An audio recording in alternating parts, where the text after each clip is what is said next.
Starbucks is the fastest and largest growing coffee retailer in the world. As you can see here, looking at their sales per share, the company has grown sales per share at an average rate of 13.79%. The only hiccups were the recession of 2008 and 9, and then, of course, the COVID recession, where sales fell 6% in the fiscal year ending September 09, and they fell 7% in the fiscal year ending September 20th. But most interestingly, when you look at it from a price to sales point of view, you discover that about 3.1, or we'll say around 3 times sales, turns out to be a very predictable and very reliable entry point to invest in Starbucks. You can see the price has tracked that, and the most opportune times to invest in Starbucks is when the price gets below 3 times sales. Currently, you have the rare opportunity to buy this stock at 2.8 times sales.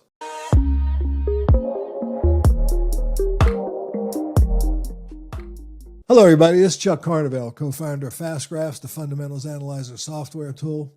And I've been asked by many subscribers to start looking at some dividend growth stocks. And kind of interestingly, I would take a look today at Starbucks, the world's largest coffee retailer, as I pointed out.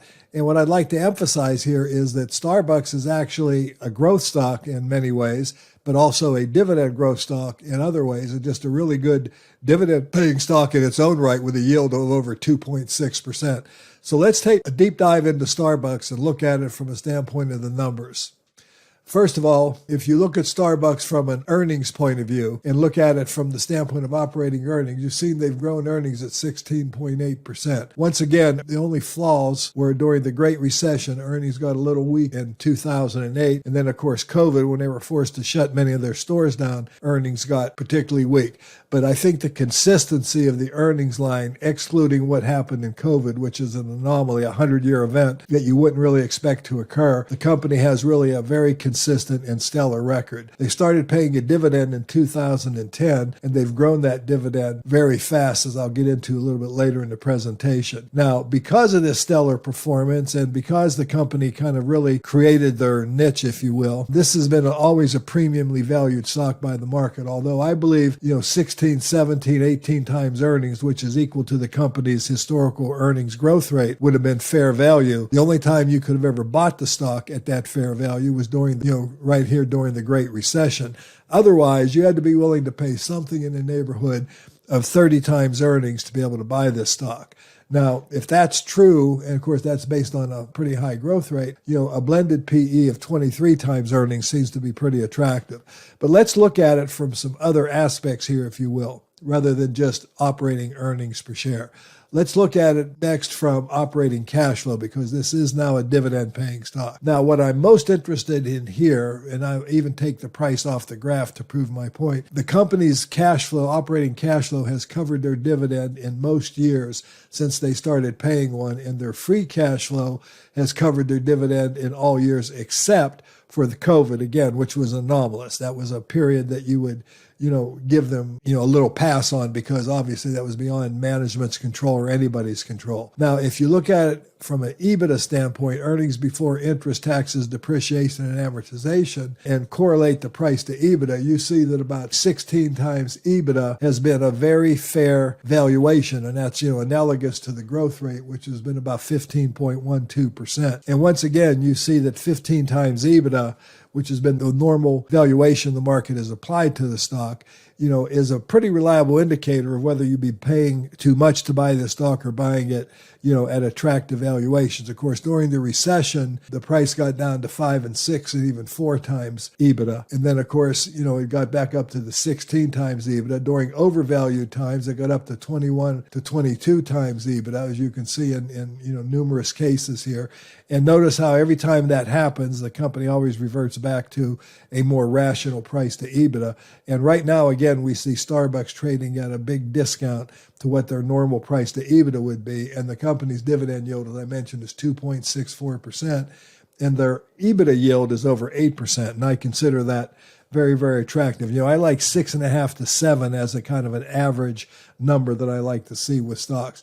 Now, Also, as I did in the introductory portion of this video, price to sales becomes very important. The company, and I'll get into this in more detail here in a moment, but price to sales at around 3 times sales, 3.14 has been the actual normal price to sales ratio, if you will.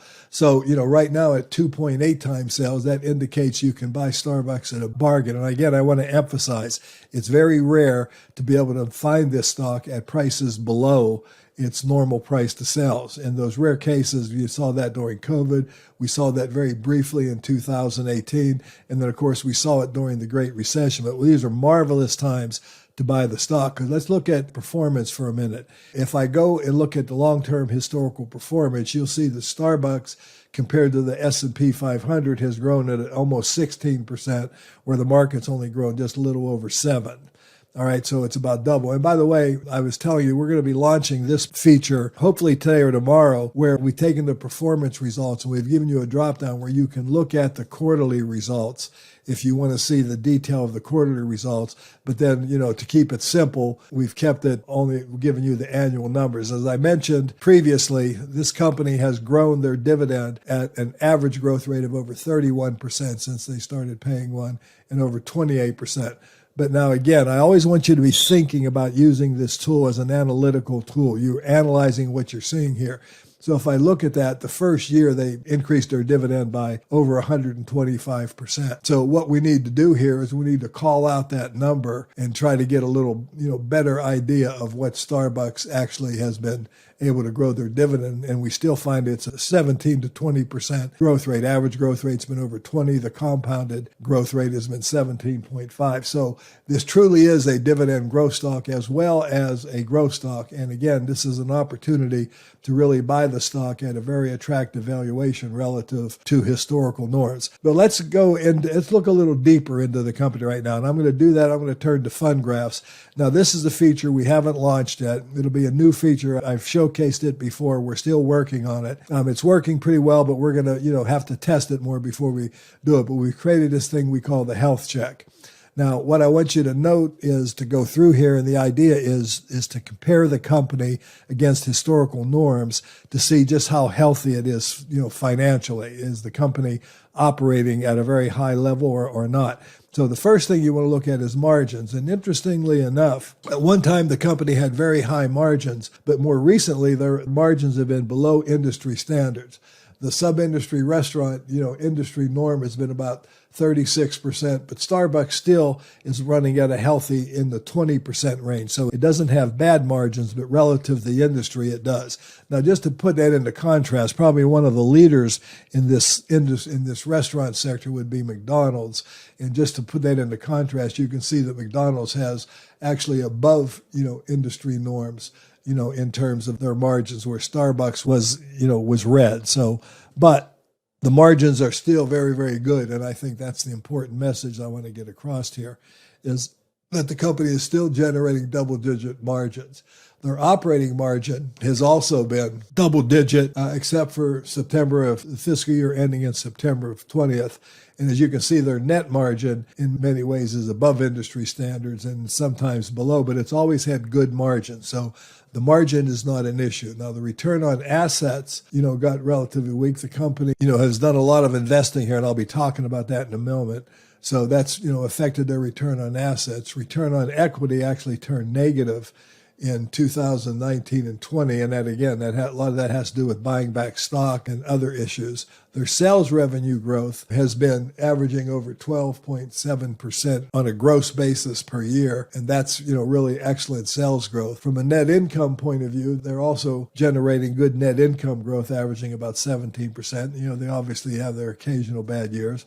Their asset turnover is above industry standards. They're turning over their assets, over one time. I think that's, very attractive. More recently, it's fallen to about, 0.8 times. Operating cash flow over net income is maybe one of the sore spots here, but they do have, good operating cash flows, as I showed you earlier. And then, of course, long-term debt to equity has been improving dramatically as they've been reducing debt here more recently. So from a health check point of view, the company looks, very, very attractive. A couple of things the company has been doing, I think, that are important, for us to take into consideration is as far as rewarding shareholders with a dividend here since 2010. They've also been buying back shares, which I think is pretty good considering the environment we've been in, the low interest rate level, how easy it was to get capital, and the fact that their stock has gotten, cheaper and cheaper over time. So all in all, when I look at Starbucks, today with a 2.6% dividend yield, I consider this a really terrific opportunity to invest in Starbucks. Now, according to Morningstar, the company's been changing themselves dramatically, or trying to. They've been working with heavy investments in partners and cafes, but yet their shares are still attractive because even though they've made those investments, and I showed you how that affected some of their financials, the company still is very healthy. Their same store sales growth has been very good at double-digit rates. Prior to the pandemic, it was actually growing at 18%. It's been, according to Morningstar, more like 12% here recently, and that's notwithstanding the fact that there's been some weakness in China, which is their largest and, really ultimately their real growth engine looking to the future. They're also, doing some negotiation with union contracts. They've won some, lost some if you've been paying attention. So that's something if you're really looking at the company, to look into. And again, as I showed you earlier in the health check, they have been facing some margin pressure, and Morningstar expects that margin pressure to last at least through 2023. So, going forward, their strategy and outlook is, as the largest specialty coffee chain in the world, as I mentioned, they generate somewhere around 29 to 30 billion in sales. They're really focused on being a premium quality coffee maker, and that distinguishes them from a lot of their competitors. Although they've attracted a lot of competition, they still have premium positioning throughout the industry. The firm's, investing in their loyalty programs. They have nearly 25 million active users in the U.S., according to Morningstar. And Morningstar continues to believe that they remain a compelling long-term growth at scale story. And they figure earnings growth, averaging top-line growth, if you will, at about 10% through 2026, and earnings growth of about 11%. If I look at it from a standpoint of what we're showing on our forecasting growth, we're looking at 8.69% for the next couple of years, and long-term growth is expected to be consistent with Morningstar at just under 11%, 10.99%. Cross-checking that with other analyst estimates, if I go into Yahoo, gets their data from Reuters, they expect next 5 years to be around 11% growth, and they have comparable forecasts for the next couple of years. Now, remember, the PE of Starbucks has averaged about 30 times earnings. The last 5 years, it's been just under 30, 29.93. So that would mean, on that basis, attractive. If you're looking at a theoretical intrinsic value calculation with 8 to 10% growth rate going forward, that would indicate a lower multiple, but that's never been the case with Starbucks. So I think, you want to take that into consideration. You can see that they've always been priced above their intrinsic value. When I put the normal PE on here, you see that, it becomes a pretty reliable indicator of when to invest in this stock at an attractive valuation. So, there's a lot to like. They have, according to Zacks Investment Research, they're one of the most recognized coffee brands in the world, and that's, I think, no secret to anybody. They obviously have that brand power is important. They also recently signed a global coffee alliance with Nestle, which expands their channel development footprint. So Nestle will be selling all their products outside their stores worldwide, and, that's pretty important. So that, Nestle, of course, is a Swiss-based food giant. They are emphasizing China. They feel like that's a big growth engine. It's, again, according to Zacks, it's become the fastest growing segment, although they've been suffering here recently because of COVID, but that's expected to be, something temporary. And they also announced a historic partnership with Alibaba for providing seamless Starbucks experiences to drive growth in China. So they're working with the other Chinese providers to help, build their business here. And they've also made great progress in personalized digital relationships, according to Zacks, to expand reach with their members. So they're working on improving their efficiencies and so on. The company's always been focused on innovation, and are continuing to do that. They have had positive U.S. comparison growth here recently, which has been attractive. And so, Starbucks looks, to be attractive. Now, their last earnings report was a little mixed, but they did put out some positive guidance, some positive sentiment, which created some confidence that the stock, might be beginning to rally a little bit. If I look at it from a standpoint of today's quote, in a market that's been, we'll just say a little weak today, Starbucks is actually up. Yeah, it says 8%. I didn't see it that earlier, so let's go ahead and double check that. Let me look at the Wall Street Journal quote here and make sure I'm getting that right. Yeah, we're saying an 8% increase today, which is a nice little pop. I wasn't expecting that. Let's look at another source just to double check our numbers. Yeah, it's actually up 8% today, almost $6 a share. So that's attractive. So there's a time to get into Starbucks.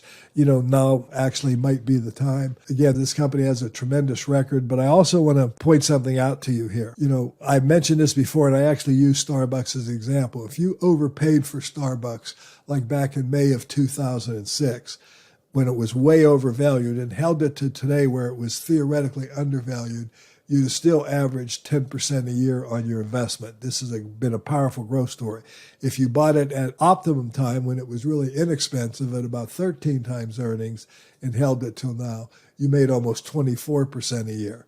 So, buying a stock at valuation matters, as I like to say, that matters a lot. And we've got an opportunity now to invest in this stock at an attractive valuation.